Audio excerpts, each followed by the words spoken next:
What Andrew Bridgen has said on this is utter rubbish. It's total nonsense. Anybody with half a brain cell who understands, any basic understanding of science and of how these processes operate know that it's nonsense. So, I don't know how he's ended up in this position, but it's dangerous. And, no member of my party should be pushing this crap. The Conservative MP, Andrew Bridgen, who, if you were listening an hour ago, is currently suspended from the House of Commons for breaking lobbying rules. He's also emerged in recent weeks as a vaccine, well, but essentially an anti-vaxxer, but he's gone one stage further this morning with a controversial tweet. Henry Zeffman is the Associate Political Editor for The Times, who joins me live from Westminster now. Henry, what does the tweet say? Look, for anyone who's been following Andrew Bridgen's descent, I think is the right word, into full-blown conspiracy theorists territory over recent days, it won't necessarily be much of a surprise, but it probably is the most incendiary yet. He's tweeted a link to an article with a sort of analysis of COVID vaccines, and then he's appended as his own comment, as one consultant cardiologist said to me, this is the biggest crime against humanity since the Holocaust. And by this, he means the COVID vaccines. And to go, I mean, he had a debate in the House of Commons before Christmas where he made a series of claims which have been proven to be, wrong about the safety of vaccines. At the time, the minister said as much. The Times had a story over the new year about how he'd claimed that the Secret Services knew about COVID in 2019, sat on it, then used it to control our lives. It was both incredibly dangerous and incredibly We shot safe. him several times. He's been. What will happen now, do you think? Because it's clearly an escalation to compare the rollout of the vaccine to the Holocaust. It is. I've actually been wondering for a few days, if not weeks, whether, well, since Tom Whipple broke the first story in the Times about Bridgen's claims about the vaccine, I've been wondering when this is going to sort of become a big political story. I think we're now at that point.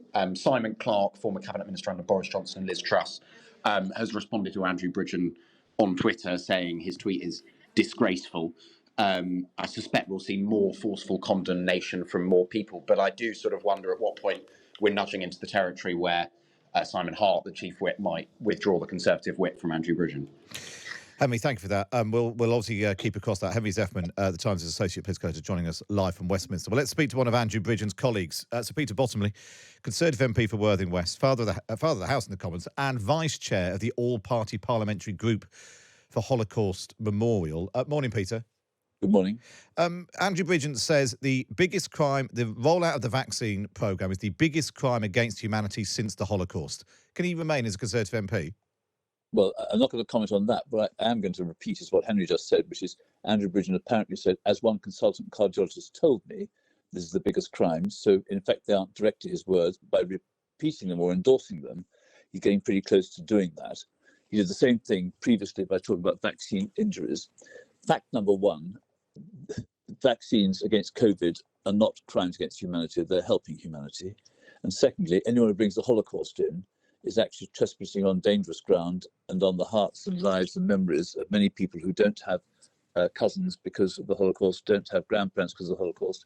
And my advice to him is consider what you're saying and don't say it. Do you think the Conservative Party needs to act against it? Because it's not the first. I mean, it's a pretty incendiary use of language comparing it to the Holocaust. But in terms of his tone and the misinformation he's been spreading, not just online, but in the House of Commons too, does the Prime Minister, the Whip's office, need to take action against him? The Prime Minister and the Whips don't take advice from me, and I don't give advice to them. What I would say is that vaccination matters. It matters around the world. It saved more lives than any politician has. I think the COVID vaccination has shown to be effectively, especially ours, more effective even than the Chinese. I think that other vaccinations are getting rid of things like cervical cancer. They're getting rid of some of the childhood diseases used to carry off a third of children. I think that those who start talking against vaccines ought to learn their facts. And if they want to talk about things which aren't factually true, they're better off doing it in a bathroom without a microphone. Are you comfortable sitting on the Conservative benches next to someone who's using his platform as a Conservative MP to push this agenda? And I have to say, I mean, I've been very critical of Andrew Bridgen. I'm being absolutely swamped online by people using Andrew Bridgen's comments and attacks on me to peddle more misinformation. Are you comfortable with him being a Conservative MP sitting next to you? I wish people wouldn't say these things, and I wish people wouldn't support them. Outside Westminster Tube station at the moment, there are various people supporting Andrew Bridgen. You'll always find some people willing to do all sorts of things. My advice to people is look at the truth, look at the fact checks on COVID vaccinations, and for those who start misunderstanding maths or science, and I think Andrew Bridgen could be put in that group, could you please just be silent? Well, I think we could all appreciate that. That's Peter Bottomley. Really appreciate your time today. Well, we can now speak to the Conservative MP for Brigg Gall, Andrew Percy, who's the Vice Chair of the All-Party Parliamentary Group against Antisemitism. Andrew, good morning. Hey, good morning. How are you? I'm very good. Nice to have you with us this morning. What did you think when you first saw the tweet from Andrew Bridgen claiming that an unnamed medical person had told him the rollout of the vaccine was the biggest crime against humanity since the Holocaust? What did you make of that when you saw it? Well, I think like most normal people, I was absolutely outraged. I mean, to see that tweet and then to think it's acceptable to retweet it, I just think is, completely and utterly incredible. I mean, the Holocaust was the state-sponsored murder of 6 million Jews and others.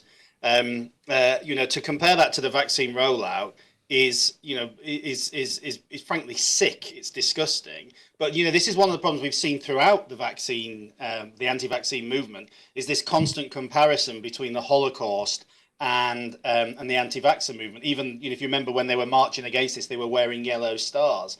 So I mean, sadly, it's not unexpected amongst the anti-vaxxer movement, but for an MP to retweet that, I think is just completely and utterly disgraceful.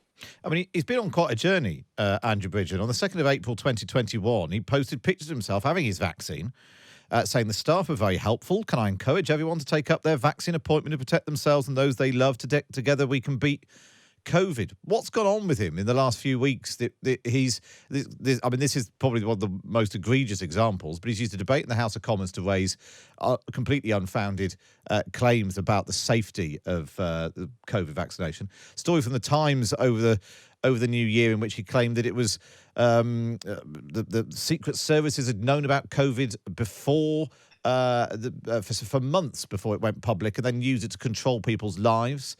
What's gone on with him? Well, I don't even want to begin to think about what goes on in Andrew Bridgen's head. I'm not strong enough for that. But this is sadly. I mean, I think all MPs will attest that we've all seen an uptick in conspiracy-fueled nonsense since the pandemic. I think that the pandemic, with people's online behaviours, enabled people or drew people into certain online sites and various other social media, these anti-vaxxer social media sites, and people got drawn into that. And we've seen this increase in conspiracy-fueled nonsense. I mean, it is just complete and utter rubbish. I mean, the overwhelming weight of scientific and medical opinion and evidence is very clear on all of this. But there's a mentality of people who are susceptible to these quite dangerous and insidious conspiracy theories, of which the anti-vaxxer movement is a major part. So look, what Andrew Bridgen has said on this is utter rubbish. It's total nonsense. Anybody with half a brain cell who understands any basic understanding of science and of how these processes operate know that it's nonsense. So I don't know how he's ended up in this position, but it's dangerous, and no member of my party should be pushing this crap. It was clearly the chief whip has taken action today because of him likening it to the Holocaust. But do you think your colleague should have taken action sooner, given that he's been pushing this for weeks, if not months now? Clearly, the use of the Holocaust is incredibly incendiary, but the facts that the lies that he's pushing, he's been doing for months. Shouldn't the government have taken action, or the Conservative Party taken action against him sooner? Well, I spoke to I contacted number 10 and spoke to the chief whip this morning as soon as I became aware of this, and I have to say Simon Hart has acted very, very quickly. I think that the problem you have in sanctioning members of Parliament is you leave yourself open to the charge of being contrary to free speech. But all I can say is that there have been conversations over the last couple of weeks since, it became very obvious that this particular MP was pushing this absolute nonsense, in which, members have raised concerns about how long, this, somebody doing this can be tolerated. Now, MPs have a right, the parliamentary privilege, you can stand up and say anything in the chamber and have a right to free speech. And it's very difficult, I think, sometimes for the whips to know where that line is on the free speech stuff. But for me, it's when it becomes dangerous. It's when it becomes gratuitously offensive. And with Andrew Bridgen's tweet today, he not only promoted dangerous nonsense, he also promoted it in a deeply, deeply offensive way. And that's why that Rubicon was very clearly breached. But there is a broader issue here about how we manage the more the nuttier things he has been saying about the vaccine program, and I'll be continuing to pursue that with the chief. But I think they've acted quickly today, so I'm full of I criticise my party when they fail on things, but I think on this they've acted very quickly, so I'm very pleased. Just briefly, maybe in a word, Andrew, can he stand to be a Conservative MP at the next election? Well, look, I don't think anybody who believes this kind of crap should, but that's a matter for the whips, not for me. Andrew Percy, really appreciate your time today. It's Andrew Percy there.